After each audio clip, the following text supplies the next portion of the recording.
our stage clock here, so let's jump back in, okay? Thank you. Good to go? Okay, so Mark, thank you for your words. And it's funny because some of what Mark shared and some of the questions he left open are actually things we're going to address, like as we talk a little bit, like some of those, how do we find ways to serve in humility. So we're going to go through those. But what I want to share this morning, and if you look at your little kind of outline for the day, I'm going to do this in 2 sessions, and I don't exactly know where the break will come. So it will kind of depend on when it says 11 o'clock, I'll stop, and then we'll pick it up in the second or the third session. But I got this thing that I downloaded a couple of months ago, actually, and it's a guy named Spencer somebody who I follow on a site, Leading Worship Well. And he had this 8-week devotional, and I thought, oh, I'm going to do that. I'm going to do that with the team because, we do devotions every Saturday. And I kind of went through it, and I thought, this is tough because we have a rotating team, and I want to kind of just like hit everything at once. And so rather than going back and forth in and out, I thought I'm going to just pull some of it apart and pull out what I think is good for us and then share some of my thoughts along with it. So I kind of shifted it down to like 6 ways, and you'll see his definition of worship is to point people to the goodness of God and provide an opportunity to respond to that truth. And I love that definition for what leading worship is. So some of it is the thoughts I have. As we get into the session 3, we're going to do some housekeeping, okay? Some of the things that just specifically, how do we take some of those things and what do they look like in our church here at Hope in the ministry that we have, okay? So whether you're, on the stage team or whether you're in the production booth, we are all leading worship, okay, based on that idea and what it is. Let's see if we can make our PowerPoint work here. I was feeling super excited about this, people. Literally, it has been working all day. Yeah, it's still lit up. I don't know, it's lit up. I don't know. He said point. I'll try anything, guys. Literally every button I used before was working. Oh, it will be a crapshoot. We'll see. Okay. So the question is, what is a worship leader? That's kind of what he asks this question, and there are a lot of good answers. There are a lot of good definitions to that. But again, like he said, someone who seeks to point people. Are you moving that for me? Thank you. Are you going to just do it for me? Because that would be banging. Thanks. Okay, that would be fantastic. One less thing for me to think about. Someone who seeks to point people to the goodness of God and provides the opportunity to respond to that truth. So that is all that is required. You don't need a microphone in front of you to be a worship leader. It doesn't require you to speak or pray between songs. It doesn't even require you to stand on the stage. That's why all believers in the general sense of it are worship leaders. However, in our context, if you are a musician or you are on this music ministry team, one of the ways we point people to the goodness of God is musically. That's just through musical worship. God has given lots of instruction to sing and make music to the Lord. Colossians 3:16 says, "Let the message of Christ dwell among you richly as you teach and admonish one another with all wisdom through psalms, hymns, and spiritual songs from the Spirit, singing to God with gratitude in your hearts." And another passage familiar, Ephesians 5:18-20 says, "Be filled with the Spirit, speaking to one another with psalms, hymns, and songs from the Spirit. Sing and make music from your hearts to the Lord, always giving thanks to God the Father for everything in the name of Jesus." So why are we instructed, as I look through those, to sing and make music? And in some translations, make music is translated melody, sing and make melody to the Lord, because it kind of sounds like the same thing, sing and make music or whatever. So if you'll geek out with me for 1 second, this was his study. I didn't dig into it myself, but I thought it was kind of cool. The word I think it's pronounced psallo, like P.S., like psalm, is the Greek word for melody, which can mean to sing, but its root is found in the definition to rub.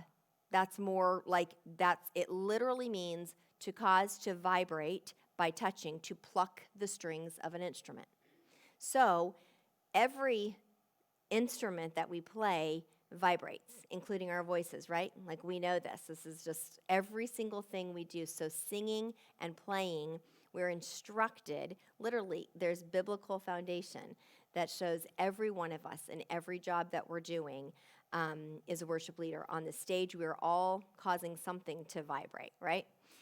So not just the one that's leading, it's the bass player, it's the guitar player, it's the drummer, okay? Every single one of us are worship leaders in this context. So are you considering, every one of us, the high calling that we have, not just to play an instrument, not just to be part of the band, not just to sing along, I'm a, BGV today, no big deal, but to do everything that we do in a way that points people to the goodness of God, to lead worship in a way that points people to the goodness of God and allows them an opportunity to respond.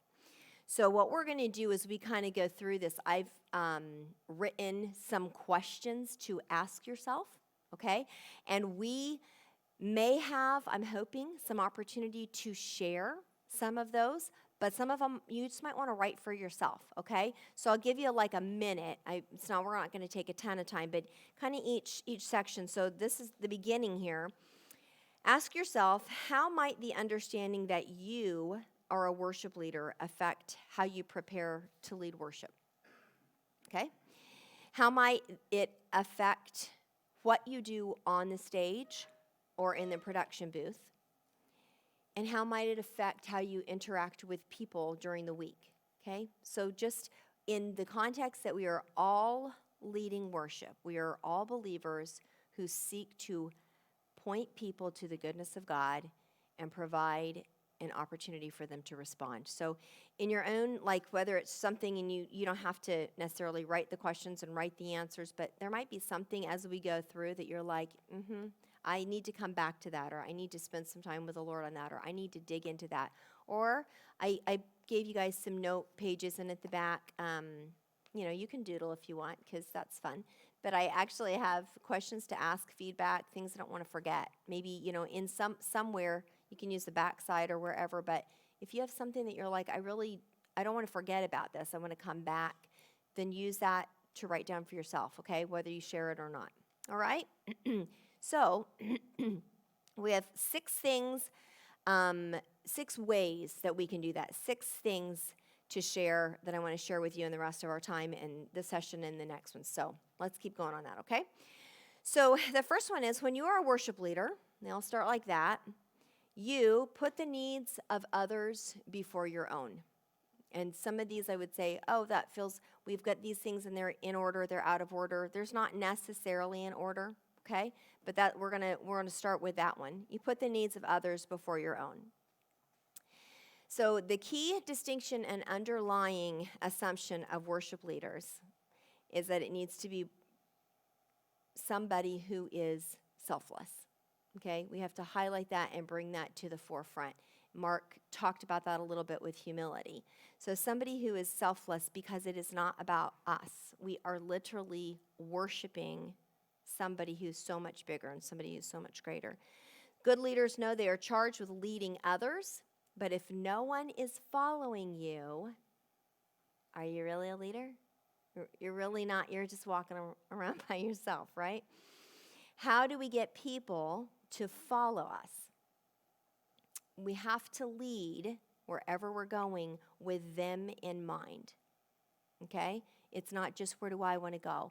It's thinking about the people who are following us, okay?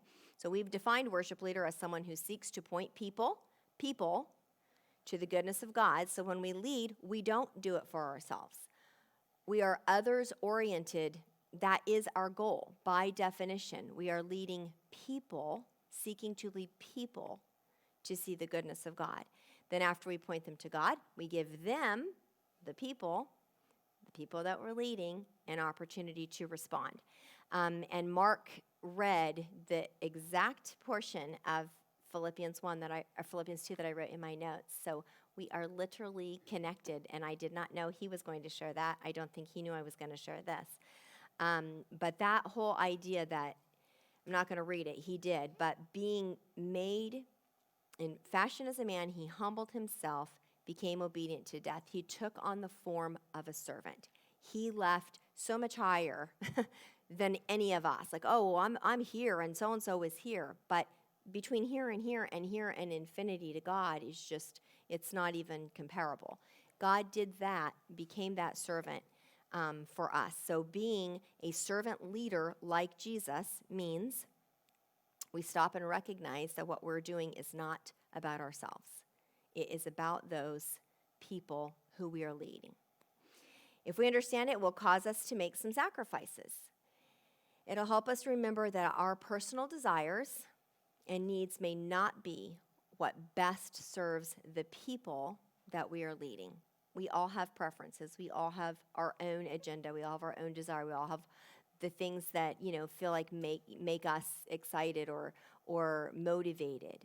But sometimes that's sacrificed for the people. If we are leading people, we need to be with them. We need to lead with them in mind. Okay, so let's get practical about a couple of examples. Okay, so most of us have spent a lot of time, years, I would say, across the board, and years for many individually, practicing, honing our craft, digging in, learning something that we don't know about the instrument that we play, including our voice, becoming skillful with it, our voice, our talents, the stuff that's going on in the tech side of things, our instrument. But for musicians, most of the songs that we play are simple by comparison to what we could play. How many chords are in most of the songs that we play? 4. 1, 4, 5, and 6, right? Like it is literally in almost every song we play. And some of them have the same progression throughout. Think of Reckless Love. It is literally the same verse and chorus, Revelation song, same progression. It's not that hard to play.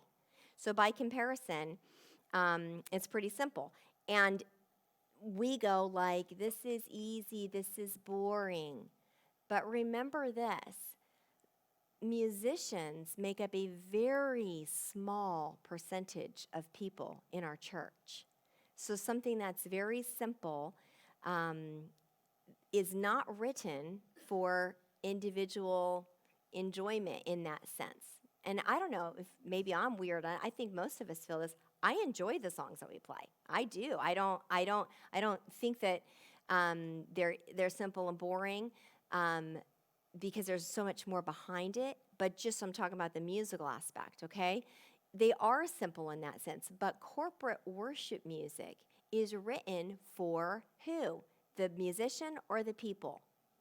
The people. It is written for the people. So it's not designed for musical preference or to show off mad skills. Like, it's really not. There's a ton more. I've talked about this many times, but many of you guys are way more skilled on your own. Things that you might do on your own would be out of place in the setting like this. So we kind of understand that already. It's designed, this music, to be functional for people, the people we lead, to participate in what we're doing, okay?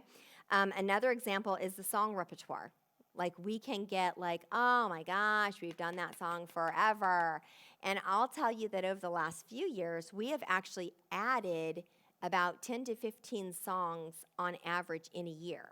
And that is well up from, I would say several years ago, but years up leading when it was difficult to learn more than that. And that was, who we had in the band. It was the abilities of our, we were a smaller church, so we weren't learning new songs as often. So we actually are learning and teaching a lot of new songs.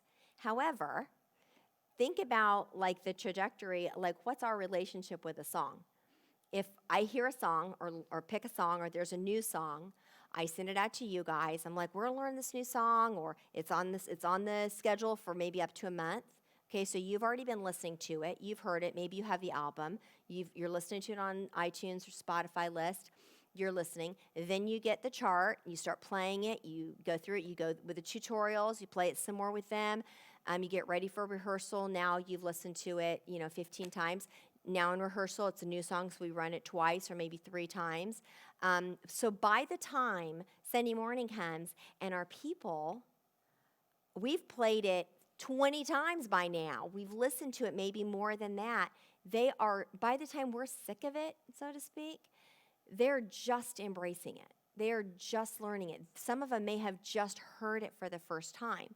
And because we tend to be people who listen to more, I would say because it's kind of in us, whether you're working in that side or this side, we listen to music. It's something that we enjoy. So I'm sometimes shocked that someone will say, I've never heard that song before. And I'm thinking, wow, this song has been out for like a year.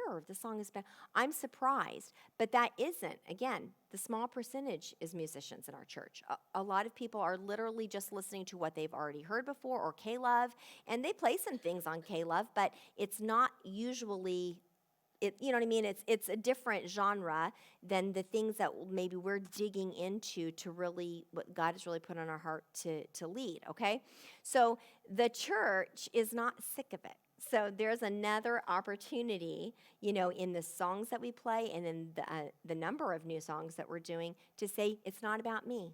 It's not. I could have done this, I could do this, with my eyes closed, but we're leading the people. So a couple of just ways to go back. We're sacrificing our desire for the good of the people that we're leading with them in mind. Okay?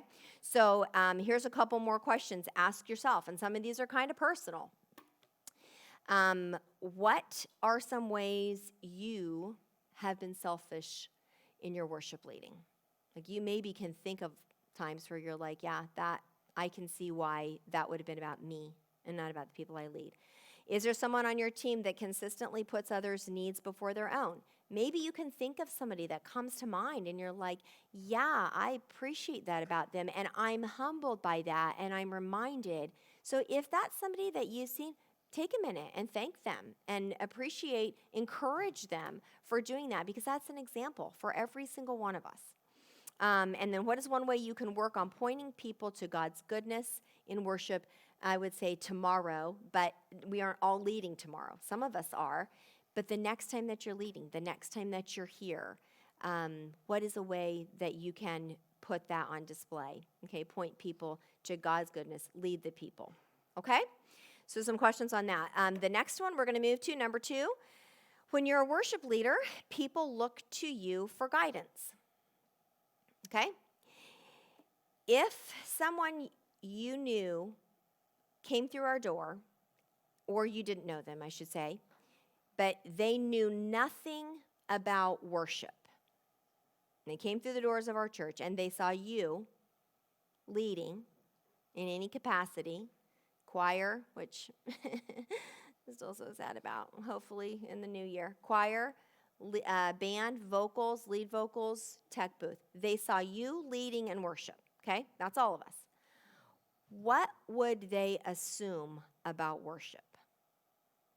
If they never had been through the doors of a church, they knew nothing about worship, what is worship, what would they assume about worship as they watch you lead?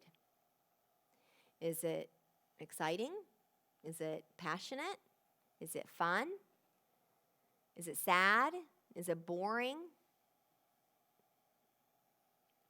It's kind of scary at times to think that people are looking to us to give them guidance on something like, what is worship? What does it mean? What is it all about? But it's true. It's true. And it can be scary, but we are all worship leaders. So it means they are looking at you, acoustic guitar players. They are looking at you, drummers. They're looking at you, lead vocals. They're looking at you, choir.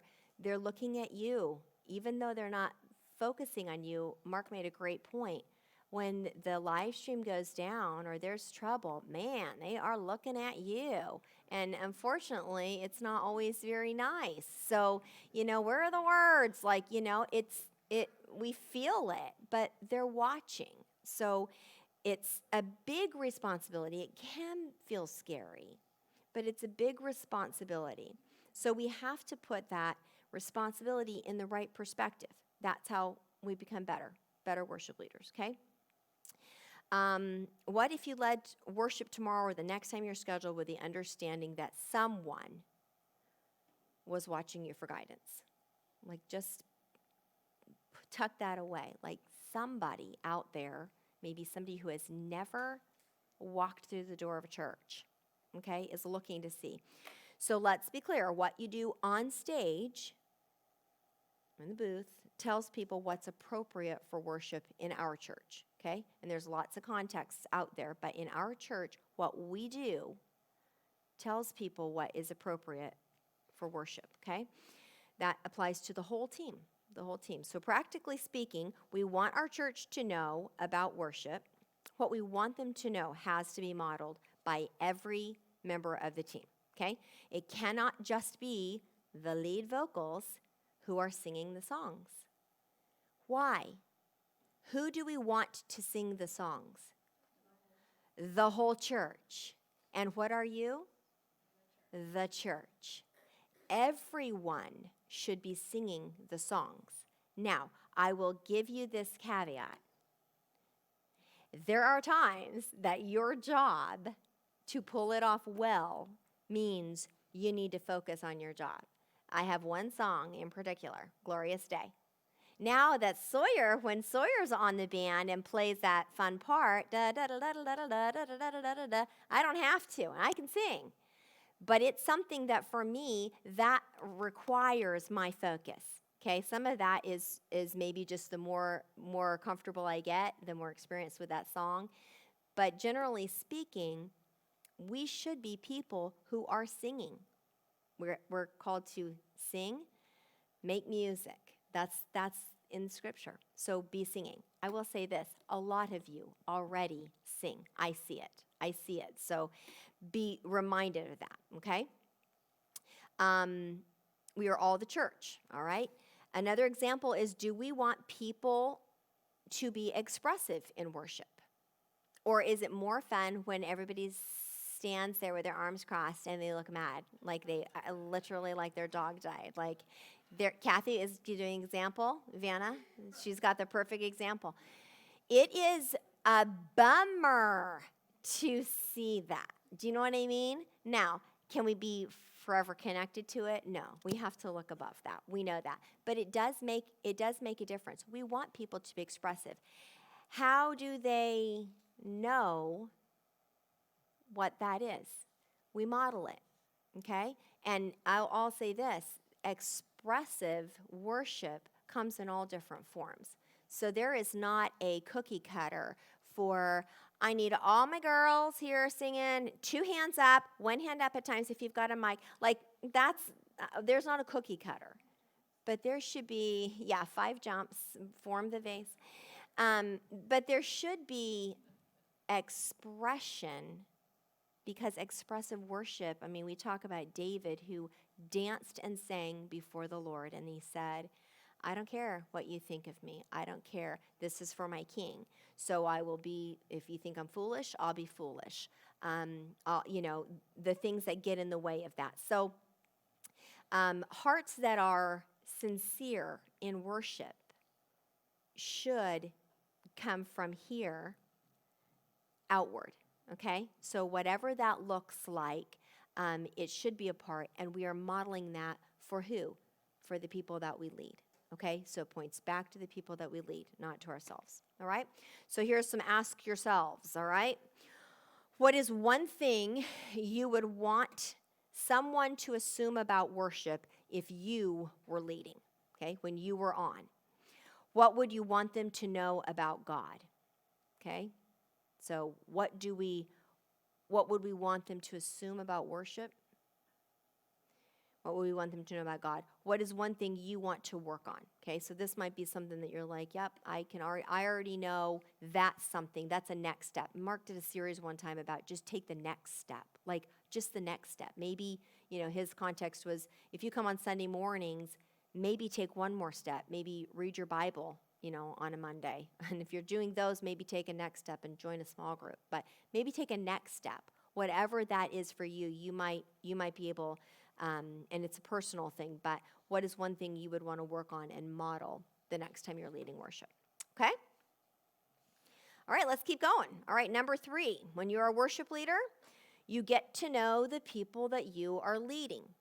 This goes back to if you are leading and no one is following, you're not really leading, you're just taking a walk.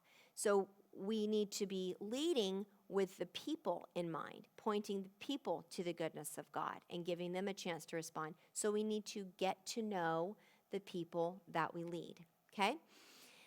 The number one secret to leading people well is, does anybody have a guess? The number one secret, who said that? Relationship. Thank you, Tammy Wang, right on top of it.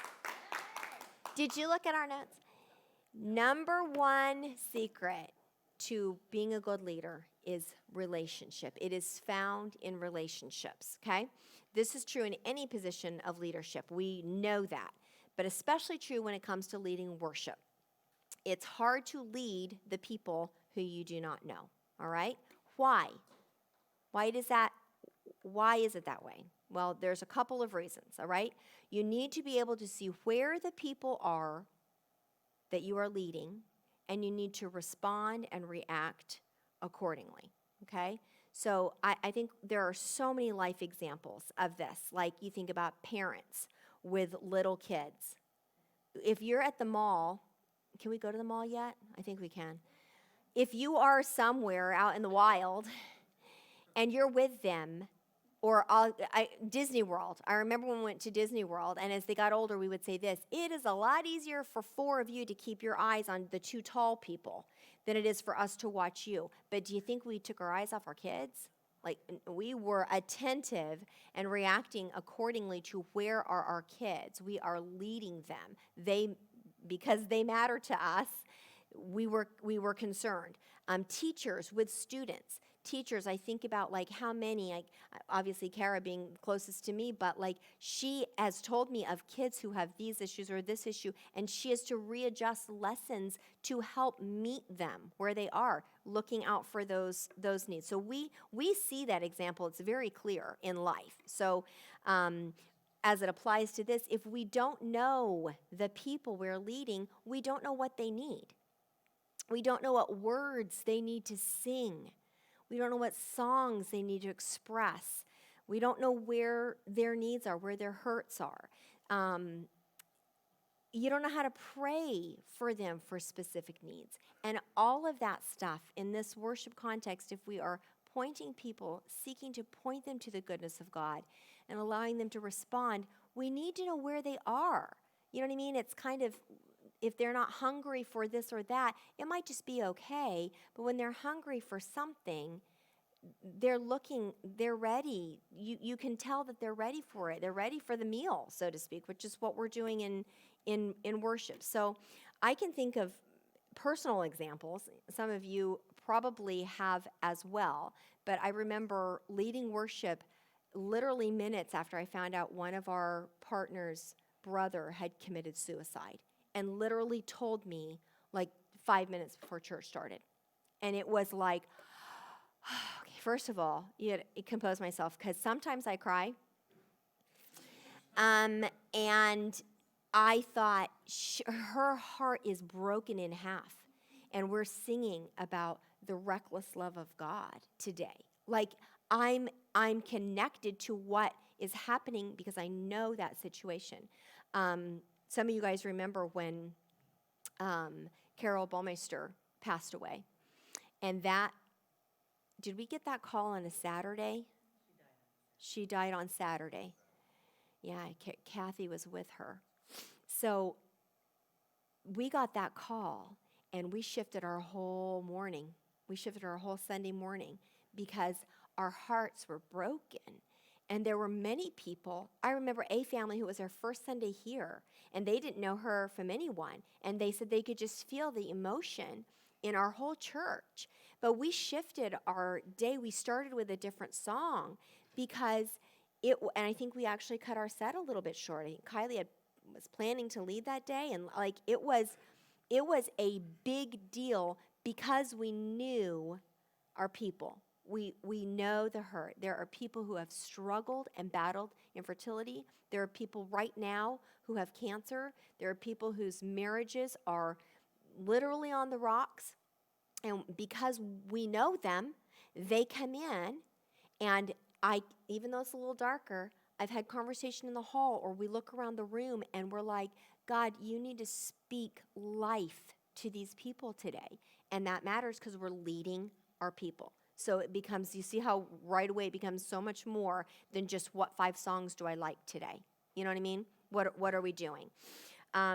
So because the church is built on relationships, that's why we have to lean into that. The beautiful thing about leading worship in this church is we are not just a group of people who show up on Sunday and stand up or sit, in the same room and sing a song.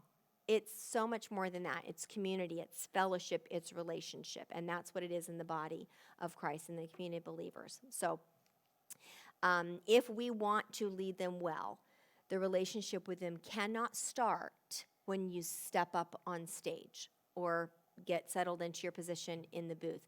If that's all, then there is no real relationship. So we have to dig in a little bit. It has to be developed throughout the week, months, years, whatever it is, that we're with this particular fellowship of people, okay? Aside from knowing the people that we're leading, good builders build trust with them, okay? Again, relationship is the pathway to building trust. How can we build relationships with the people that we lead? Utilize every opportunity that we're given. And what does that look like? Okay? How do we build relationships, build trust with the people that we're leaving? How do we utilize these opportunities? Every opportunity. So I'm going to give you guys a couple rundowns. I'm going to give you guys think about a typical Sunday morning. Okay? Now, this may or may not be you. It may be some of you. It may be parts of some of you. It might be like, yep, that's my story, okay? So wherever you find yourself, listen, this is a typical. You show up early, okay? We get here at the butt crack of dawn, it feels like. We get here early. Production guys are back there. They're getting their things going. We're up here. We're getting ready. We're gonna come do our run through, okay? We do our run through or our warm up, whatever it is. After that, we pray, right? We pray. We ask God's blessing on the day, everything that He's going to do in it. After prayer, there's usually a few minutes, depending on how late we go. And what do? You hang out up here or over there or back there, and you chat with worship team. You get here, you warmed up with worship team. You're hanging out. You're chatting. You're visiting with worship team people. Countdown starts. We get on stage. Okay, we get ready to go with the worship team, and we get ready to lead worship. We lead. Service is over. Stand around on stage or in the back with the worship team. Pack up your gear, chat, shut things down, turn things off, head out to the parking lot with the worship team, people from the team or other close friends that you know, and you get in your car and you go home, and then you come back and you do it all again next week. Does anyone want to call out the obvious problem? You're only with the worship team, okay? That scenario. We have made our circle very small. Now, I will tell you, in this weird time of COVID, it is a lot stranger. So I'll give everybody that little bit pass, but this is not going to be forever, okay? So we're talking about big long term, okay? And even what we can do now, but that obvious, it is easy to see where the problem lies, okay? And it is natural to fall into the trap of spending the entire morning with the worship team, those that you are serving with, maybe a few others that are close friends. It's just kind of that's our natural tendency. Those relationships are necessary. Those relationships are healthy. But we have to be careful to guard against just forming relationships with the people we are leading with and forgetting about the people we are leading. There is a difference, there is a difference in that. So we have to stretch out of our comfort zone. We have to find ways to utilize every opportunity available. Developing relationships with our team tends to happen pretty naturally. We have a day like this. We have a bowling activity, team activity that never happened, which hopefully will happen next year. We had a picnic in July. We have rehearsals, on the regular every weekend. We have these ways that are kind of natural, things that we look forward to, other church activities, things that we do to get together regularly. We have to be more intentional to build relationships outside of these people that we're leading with in worship, okay? So think about how it could look different. Here's a scenario. We get here, we arrive, we come in, we say, hey, we do our warm-up, our run-through. You got a few minutes after prayer? What if you went to the back of the auditorium or out in the hall, mask on, and you greeted somebody or just said, hi, I'm glad you're here. Or better yet, you met somebody that you didn't know before. And then you get up to lead worship, and that person you just greeted is much more ready to be led in worship. Or if they're brand spanking new and that you greeted them and said, I'm happy to have you here. My name is Dana. I'm glad you're here, got to chat or not, even just a greeting. And then you were the one that got up on stage or walked up into the booth and led them in worship. How much more trust do you think that person already has? There's a connection, and they're watching you. We already know for guidance. What do we do here? What are we doing? You've learned something about them. You've gotten to know them, maybe just their first name. And they're trusting you all the more. Where are we going to go in this service? So there's something that already looks different. How about when the service is over? The gear is not going to grow feet and walk away. It is not going anywhere. It will be there. What if we came off the stage and we, again, met somebody new, said hello to somebody we haven't talked to? Maybe somebody, each week we're seeing more and more people come who haven't come out to church yet. And I know it is hard. It's hard to keep track of people. But right now it's a little easier because we've only got about 100-ish people at each service. Look for somebody. Maybe while we're warming up, because this 8:30 crowd, they're here at 8. I mean, they are an early bunch. And maybe you see somebody. And this happens as we know our people. As we're watching these things, you see somebody and you think, I'm going to make sure and say hello to them as soon as we get done praying. You know what I mean? And you find. And yes, do things come up? Yes. There are times that you got a bathroom emergency. Or there are things that happen. But on the whole, can we shift and stretch into, if we're leading the people, if we're looking for a way to point them to the goodness of God, ask them to respond to that truth, is there an opportunity for us to stretch out to meet and greet, I would say touch, but the people that were here, okay? I think that it would do a world of good. Okay, those are just some thoughts for Sunday morning. There's multiple other things throughout the week. Are you in a small group? We have men's breakfast. We have God's Girls Bible Study. We have young adults. Again, there are small groups. There are small groups that are meeting intentionally. There are Zoom groups that are meeting. Look for those things. If you are not, dig in. There may be a season in life where you can't right now, but if there is, ask God to give you that space, that He would give the grace that you could do more than just a Sunday morning. Sunday morning is, I was going to say 1 hour. It's for us, maybe 3, okay, in total on a Sunday morning, but there's so much more that's going on outside of that to build relationships, okay?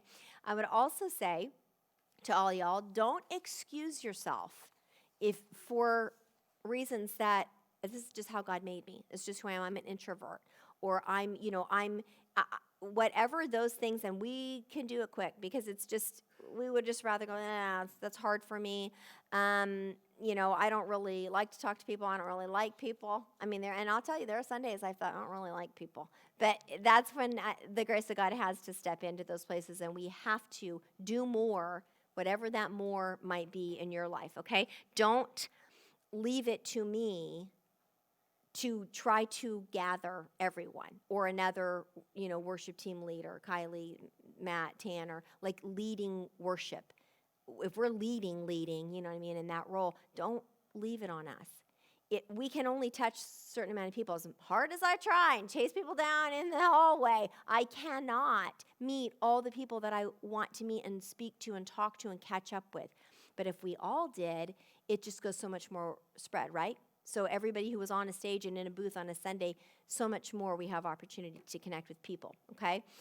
Don't excuse yourself because you're just in the choir, you're just in the band, I'm not really a lead vocal, I'm just in the production booth. None of those are good excuses, okay?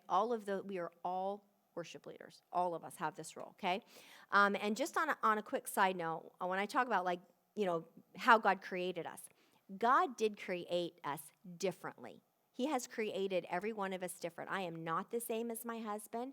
We have different gifts. We have different passion, levels of passion about different things. We see things differently, view things differently. We have different capacities. When it comes to people, though, when it comes to leading, I've heard this example of, like a Lego block. And there are some people who have that. Do you remember the Legos where it was like the bottom of the battleship and there were like 1,000 little dots on it? You know what I mean? And then you had those pieces that were just 2. And they were a little big, and you stuck them on, whatever to make like the Lego guy. So God has given us different capacities, right, Emmett? However, if you're going to build whatever's in the building, whatever. Who has a Lego kit that they can think of right now? Who's got something? I don't know, battleship? Does somebody have a Star Wars ship? I don't know.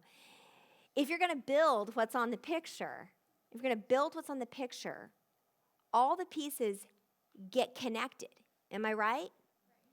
If there's one Lego, big or small, and it's not connected, it's just a lost piece of Lego. It's not anything. It does not function because it's not connected. So every single one of us, big Lego, I will say, I probably have a battleship-sized Lego. Like I like my people, and that fills me up. Some of us don't. Some of us are more like an 8 or like a 2, okay? But we have to stretch beyond that. It doesn't mean one is right and one is wrong, but you have to be connected, or you're not building it. You're not building whatever the battleship is, okay? And the star. What's the dang thing called? I don't know. I feel like there's Death Star. There you go. Right? You're not building. That's a terrible example. That's the circle. Yeah. Well, let's think of another one. Pirate Adventure. You're not building the ship.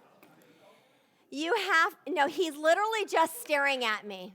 It's just pathetic. So, you guys know what I'm getting at, okay? Connected is actually has created something. Disconnected, you're just lost. You're just a lost piece of Lego, and we don't want that for anybody. And we need you as part of the pirate ship / Death Star. Okay? Yes, Damon.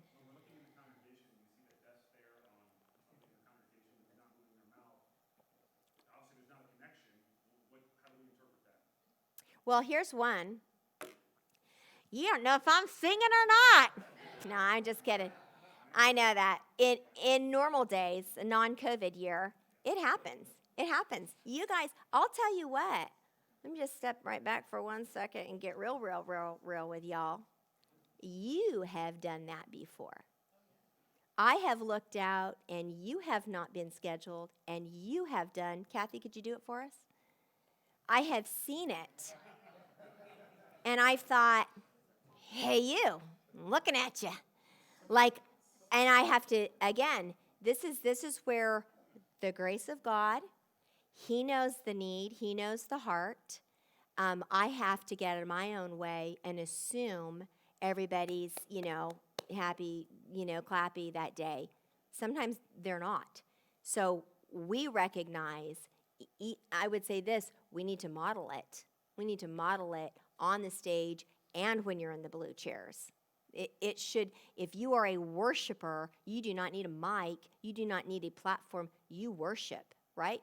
So that should be a natural. On the other side, I will say this, I have also witnessed you all in expressive worship in the blue chairs. So I don't want you to think I'm looking at anybody, I know it happens. So Damon, I would say when there are situations where we look out and somebody is deadpan, we have to first of all roll back. This is God's business. They might have lost their dog that morning. They may have lost more than that. They may have lost their job. They may just be they may have screamed at their husband on the way in. They might have spilled their coffee on their outfit and they're 20 minutes late because they had to go home. Like, we don't know the ins and outs, so it's a good way for us to remember, even though we want to see that, we have to look up. We have to look up and be like, God, it's your business. But we can certainly be people who model worship even when our hearts are down, right? So, Kylie? Yeah. And maybe we notice that from the stage because God is calling us to go to that person. That's a great point. She said maybe God gave us that insight because he knows we have that heart that day, or we have the capacity that day, or we will stretch ourselves beyond and go say, hey, you looked super bummed. Are you okay? Is everything okay? I mean, most people don't get upset when you say, hey, are you okay, man? Woman? Like, that's, you know what I mean? If they don't want to share, they won't share, but you can say, I love you. Or I don't know you and you look super bummed. I'm so-and-so. I'm happy that you're here today. I literally did it 2 weeks ago, and I don't know what their story is. It's a brand new family, and I just didn't say, you look super bummed. I just said, I'm happy to meet you. And they were like, and I thought, okay, well, I know I'm a lot. And we went out front and talked, and I found out, sure enough, multiple issues that they shared hurt, a lot of hurt, like to the place where I was like, dude, you don't have to like go into all this with me. I just met you, but I will be praying for you. And if God brings you back, we're gonna trust that God is gonna work, and we want to be here for whatever we can. So sometimes it's uncomfortable. I've done it a lot of times. It doesn't always feel good to feel like your space. But hey, what time is it? All right. I just saw it. It's 11:03. All right. So let me ask yourself, and then we'll stop. Okay? So all of that, ask yourself, on a scale from 1 to 10, you can draw your own scale if you want, how well do you know the people you lead in worship? Okay? Some of us, we've been here a long time, or we just happen to be that in and out and kind of know people's business. Maybe we would say, I'm a 6. Maybe some of you are a 1 or a 2. So ask God to grow that in you, okay? What does a typical Sunday morning look like for you? Is there room to incorporate time to build relationships with those outside your team? I think I wrote that wrong. I did. I wrote time building relationships. So either way, to build or building, okay? With those who are outside of our team. Is there room there? Can you identify a moment in your worship leading where you've known someone's story and it has impacted how you've led worship? I talked about it with Carol. There are lots of times where what I have prayed in a moment has been because I had a conversation, or I see somebody who I knew such and such happened on Wednesday, and they're there, and I'm shocked that they're here. Like I've had those moments where I'm like, God, just your hand we need healing today. We need healing. You know what I mean? And that's because we know one another. Okay? So think about those things, and then we will take a break. We're going to come back and do number 4, and then number 5 and 6 are kind of blobbed together a little bit. And then we're going to take some practical steps with kind of numbers 5 and 6 for some housekeeping. Okay? So I'm sorry, it is 11:05. It's 11:04, and so I'm a little bit off, but if we can, let's try to start back here like at 11:10. Okay? So just take a couple of minutes, get what you need. There's still coffee and water out. Lunch will be arriving, and we'll stop for lunch after the next session at noon. All right? Thanks, everyone.